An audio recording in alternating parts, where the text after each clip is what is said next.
I am a scion of the Sovereign Trust. My emergence from seclusion was supposed to be a celebrated event, culminating in my union with Elena Vance, the daughter of the Vance family who possessed the rare Genesis bloodline. This union would grant me immense power to master the Trust's secret arts, while the Vance family would secure a connection to the highest echelon of power, a win-win. However, on the wedding day, Elena's childhood sweetheart crashed the ceremony, pointing a finger directly at my face and announcing, "I am the one Elena truly loves. If you have the guts, make a bet with me. 3 years. Don't touch a hair on her head for 3 years. 3 years from now, I will defeat you with my own hands and take Elena back." Facing this delusional fool, I simply signaled my enforcer to beat him until he was half dead. Elena, eyes red with tears, tried to avenge her lover, only for me to slap her to the ground. I, the scion, had only been in seclusion for a short while, yet someone dared to point a finger at me and curse. Has the Sovereign Trust grown old? Or is my blade too dull to draw blood? At the Sovereign Trust ceremonial altar, the atmosphere was ethereal, mist swirling around the high-tech pillars. Elena wore a ceremonial gown of phoenix red, her figure graceful, her steps elegant. Though a veil covered her face, her silhouette alone was enough to make the young elites in attendance hold their breath. The officiant's voice boomed over the speakers, echoing for miles. The auspicious hour as ARR. Wait. Just then, a roar from the audience interrupted the ritual. A young man in a worn green jacket stumbled to his feet, eyes bloodshot, pointing at me and screaming, "Julian Sterling, you used the power of the Trust to force Elena into marriage and tear us apart. What kind of scion are you? You're nothing but a shameless bully. Elena loves me. We pledged our lives to each other long ago. Did you ever ask her what she wanted?" Whoosh! The venue erupted into chaos.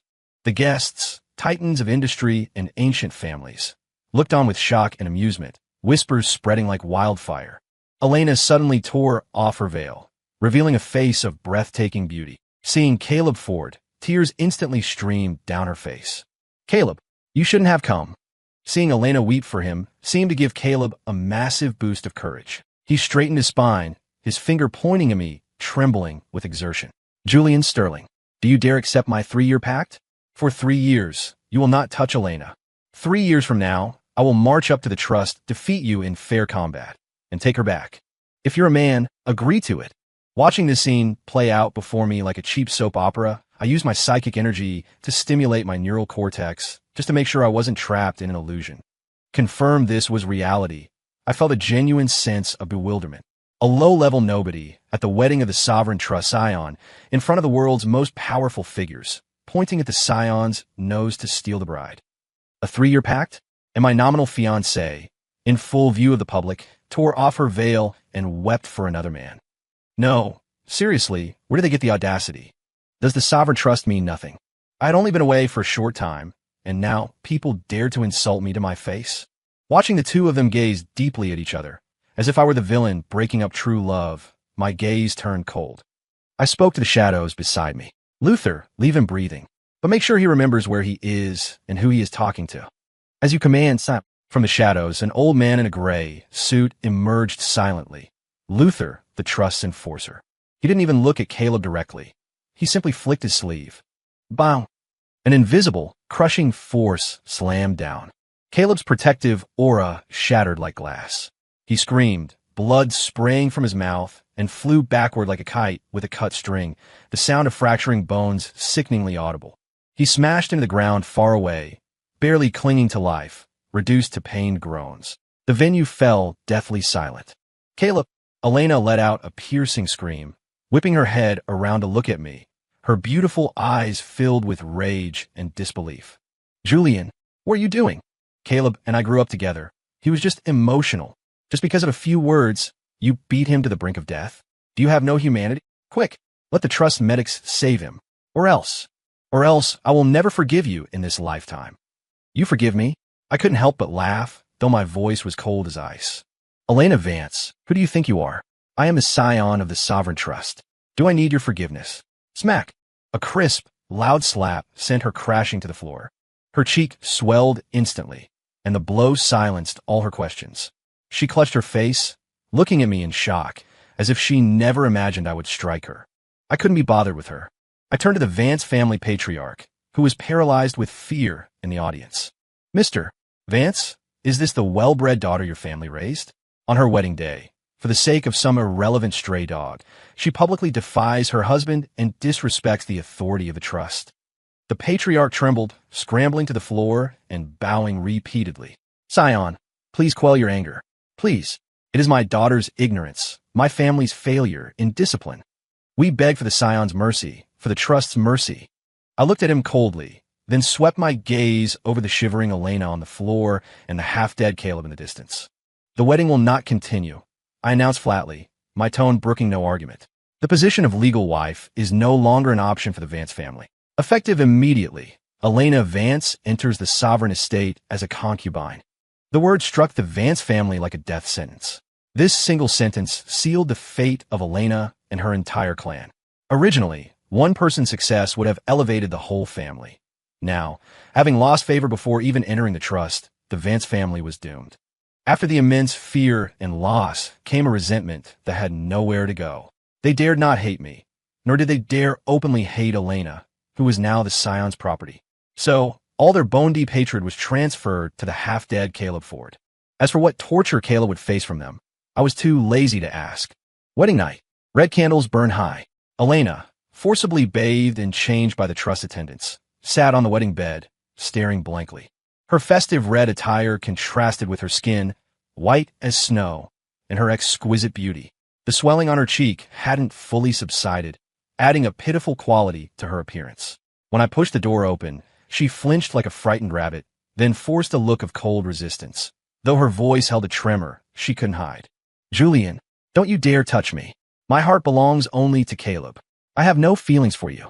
Get out of here right now. I laughed. Elena, who do you think you are, giving orders to the scion of the sovereign trust? You are nothing more than a concubine. Your so-called noble Vance family is just a bug beneath the heel of my organization. If you didn't possess the Genesis bloodline, you wouldn't even be qualified to enter the gates. Feelings? Rest assured, I couldn't care less about your feelings. I reached out, gripping her chin and forcing her to look up. Either fulfill your duty and hand over the Genesis bloodline, or I go out there right now, exterminate the Vance family, cut off Caleb's head, and come back to take it myself. Elena's body trembled violently, her face draining of color. Her knuckles turned white as she gripped her dress, then released it in defeat. She slowly closed her eyes, tears sliding down silently. Finally, shaking and resigned, she slowly lowered her once proud back. The night passed. Fortunately, Elena had enough brain cells left not to give away her most precious asset to someone else. After extracting the benefits of the Genesis bloodline, my mood, which had been ruined earlier, improved slightly. The next morning, I rose and left to enter seclusion and fully digest the power I'd gained. Elena, like a puppet with its strings cut, numbly allowed the maids to dress and treat her. The following days were calm.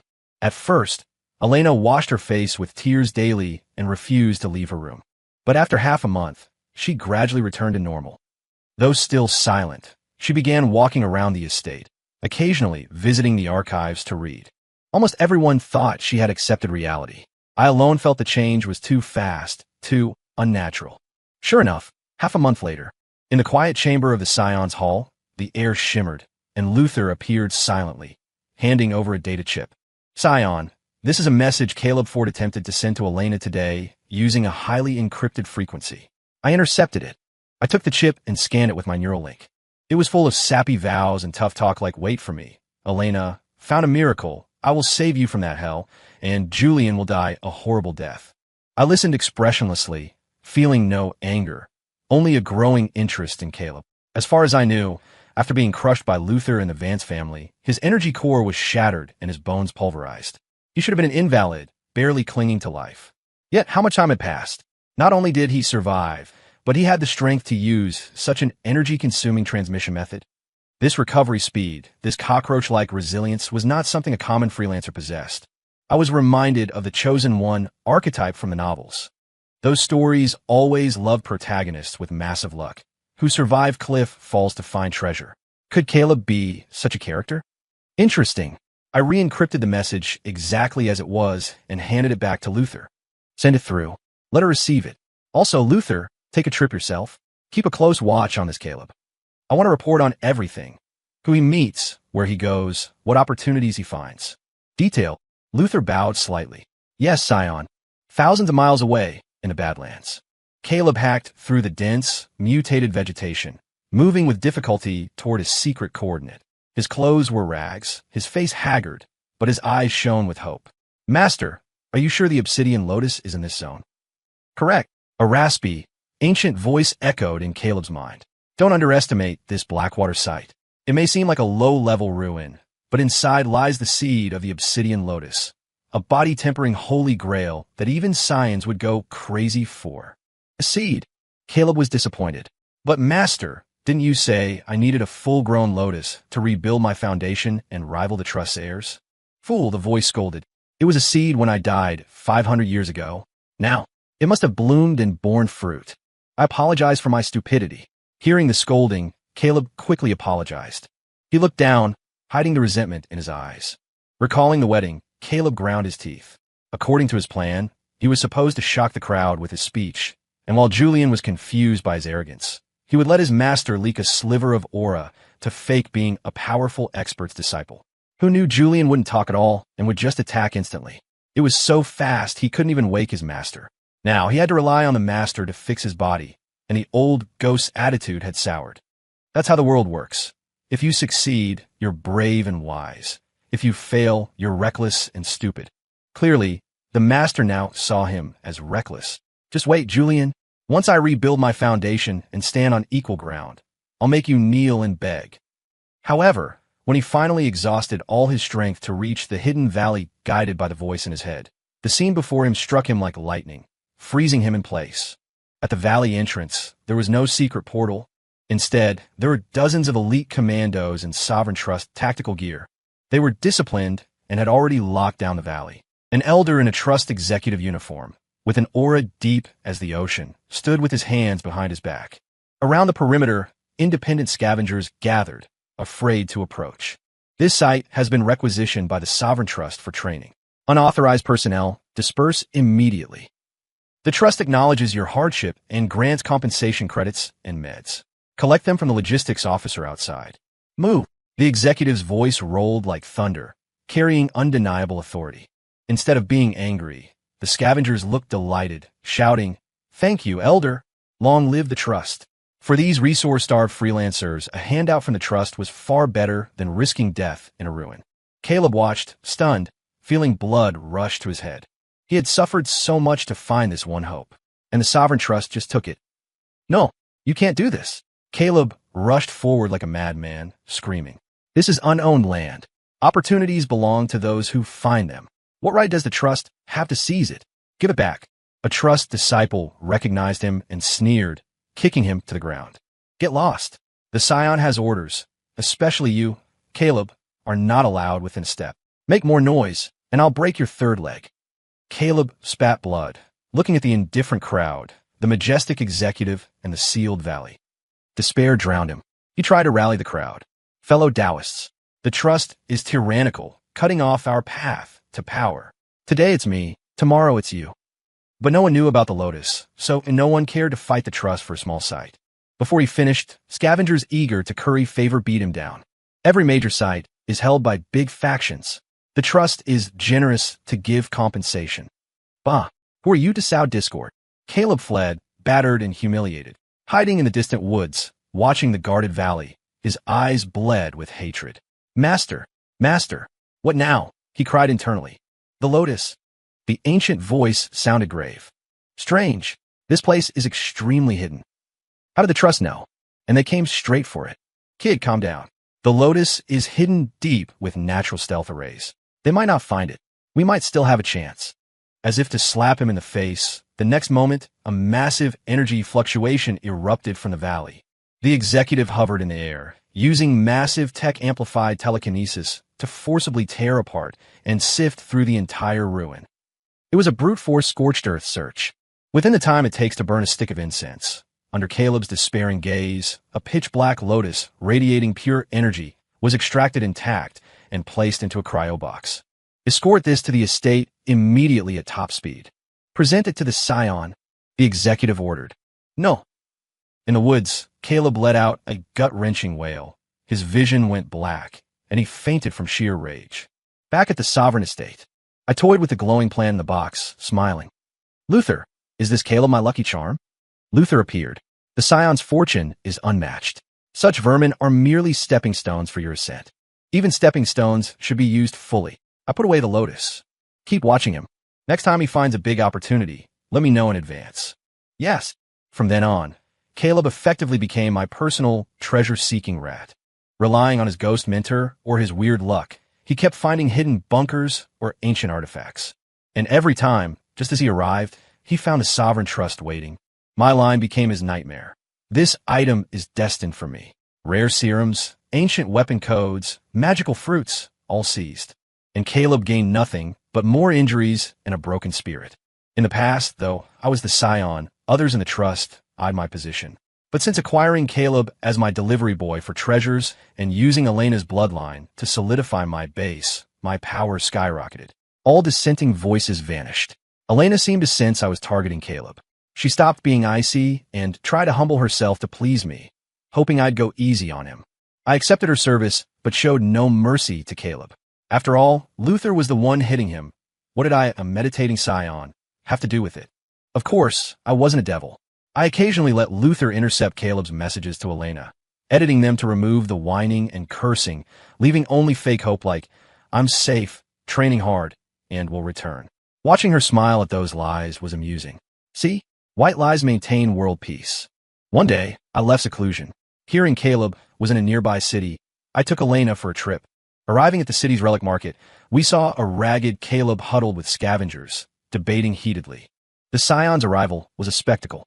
Ethereal music played from the skies as 9 genetically engineered dragon horses pulled a glowing, rune-etched hover chariot, landing in front of the artifact house, surrounded by elite guards. It's the Sovereign Scion's convoy. The crowd went silent, eyes filled with awe. The pearl curtains parted. I stepped out in a black and gold suit, radiating authority. I extended a hand. A slender hand took it, and Elena, looking nervous, followed me out. She wore a stunning gown, her beauty breathtaking, a hint of melancholy making her even more captivating. The crowd stared. That's the Scion and his concubine? A power couple. Sigh. Elena used to be my goddess. Now she's just a concubine. Oomph. She embarrassed the trust by cheating. She should be a maid. The Scion is too kind. Hearing this, Elena paled. She wanted to scream that she and Caleb were true love, but fearing for Caleb's safety, she stayed silent. In the crowd, Caleb looked at Elena, smiling in my arms, then at his own pathetic state. He wobbled, nearly collapsing, but he steeled himself. As long as I get stronger. He ignored us and focused on the gambling stones. Ancient, encrusted artifacts whose contents were unknown. He sensed a miracle inside a black rock. Shopkeeper, I want. I'll take this entire section, I said, my arm around Elena's waist, arriving at the stall before he finished. Scion. The manager rushed out, bowing. Take whatever you like. We'll close the stall for you. I nodded. Collect your reward at the estate. Yes. Thank you. The manager was ecstatic. Caleb gritted his teeth, eyes burning, but he stayed silent and moved to another stall, pointing at a gray stone. Boss. I'll take all the rough stones at this stall too, I said lazily. Caleb clenched his fist, moving to a mossy rock. Boss. I'll take it all. Round after round, the market emptied. Caleb got nothing. The crowd mocked him. Isn't that the fool who tried to steal the Scion's woman? A toad wanting swan meat. Facing the ridicule, Caleb suddenly turned and laughed. Julian Sterling, you're powerful, but you're not very bright. You think I don't know you're stealing my chances? I picked those stones at random. You just spent a fortune on trash. Even a fool like Caleb realized I was targeting him. He was trying to trick me. But to me, it was childish. Ipinkid Elena's thick. Gambling implies risk. Winning is boring. Besides, the cost of these rocks isn't even my daily pocket money. Spending it to watch you act like a clown? Worth every penny. I waved my hand. An executor stepped forward. By order of the Scion, the Sovereign Trust acquires all stock in this market. Clear the area. Caleb froze, watching guards pack up everything, including the one stone he truly wanted. That was mine. You're robbing me. He tried to rush forward, but was pinned instantly. The crowd laughed. He's crazy, trying to fight the Scion for a rock. Elena, seeing Caleb humiliated, turned pale. She tugged my sleeve, begging Scion. You promised not to make things hard for him. Please let him have that stone, maybe it's important to him. I turned, looking at the tears in her eyes for another man. My smile vanished. Oh, It seems my beloved concubine still harbors feelings for her old flame. My voice was quiet, but silenced the market. I do not tolerate unfaithful bedwarmers. Elena, under trust law, what is the penalty for a concubine conspiring with an outsider? Elena paled, unable to speak. Crippled cultivation, imprisoned in the ice prison, solitary confinement for 100 years. I pronounced, words cutting like knives. Guards, Scion, take her to the tribunal. Execute the punishment. I pushed the stunned Elena away and turned my back. No, Julian, I was wrong. I beg you. Elena broke down, trying to grab my leg, but was dragged away. She finally realized my kindness was just a game. Julian, you animal. Let her go. Caleb screamed, pinned down. Come at me. But the guards ignored him. Elena's energy meridians were shattered, and she was dragged off like a dead dog. Caleb was beaten half to death again and thrown out of the city like trash. This was my order to see if extreme trauma would trigger one last miracle from him. However, facts proved that even luck has limits. After the incident at the relic market, Caleb completely collapsed. He went from anger to numbness, finally becoming a dazed, bottom-tier drifter. Luther informed me that the remnant soul of the expert residing in Caleb had exhausted its spiritual power and completely dissipated. It seems they are of no further use, I said, my tone flat, devoid of emotion. Luther stood with his head bowed, silent, awaiting my further instructions. I tapped my finger lightly on the armrest of my jade throne, gazing out at the sea of clouds beyond the palace.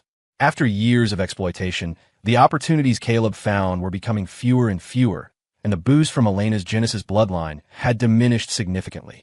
Since I had squeezed him dry, I wasn't about to keep 2 ticking time bombs around. When cutting weeds, one must remove the roots. Although Caleb was now a cripple, he had possessed that strange luck before. Who could guarantee he wouldn't stumble upon some miraculous fortune again one day? Even if there was only a 1 in a million chance, I would not allow it to exist. The same went for Elena. She possessed the Genesis bloodline. Though useless to me now, she would be a liability if discovered or used by others. Moreover, the resentment in her heart toward me and the trust had never faded. Keeping them was keeping a disaster waiting to happen. I, Julian Sterling, did not secure my position as Scion merely through talent and strength. Luther, I spoke slowly, my voice cold as a winter spring, clean them up, thoroughly, body and soul destroyed, leaving no trace. I emphasized the word thoroughly. In this world of high-level bioevolution and psionics, physical death wasn't always the end. Reincarnation, consciousness uploads, persistent spirits, these things happened. What I wanted was absolute erasure.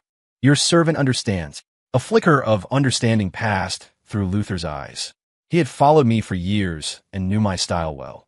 Towards enemies with no value and potential threat, mercy was the most laughable and fatal weakness. His figure slowly melted into the shadows and vanished. Several months later, an insignificant piece of news circulated among the lower levels of the trust. The confined concubine Elena Vance had passed away quietly from an illness caused by years of depression. Since she had long fallen out of favor, the trust merely sent someone to verify it as protocol before hastily handling the funeral arrangements. Even the Vance family, to avoid suspicion, didn't dare to claim her body. Almost simultaneously, in a remote border town thousands of miles away, a destitute cultivator named Caleb Ford accidentally triggered an ancient restriction while scavenging for resources. The resulting explosion obliterated him and a barren mountain, leaving not even a bone behind. Witnesses swore they saw Caleb's soul dissipate like smoke in the blast, unable to escape, completely annihilated. 2 events, far apart, causing no ripples. Like 2 splashes in the ocean that vanished instantly, unnoticed, unmourned. Inside the Scion's hall, Luther returned silently and gave me a slight nod. Nothing needed to be said. I lifted the cup of spirit tea in my hand, took a light sip, and let my gaze drift over the new reports on my desk. Ancient ruins discovered in the west sector, a strange artifact emerging in the southern wilds. This vast world still held countless opportunities for me to explore, countless peaks for me to climb. Caleb and Elena were nothing more than 2 insignificant ants on my long path, a brief interlude that had already settled into dust. My mind was clear, my conscience untroubled. Ahead, there was only the path to immortality. Story complete.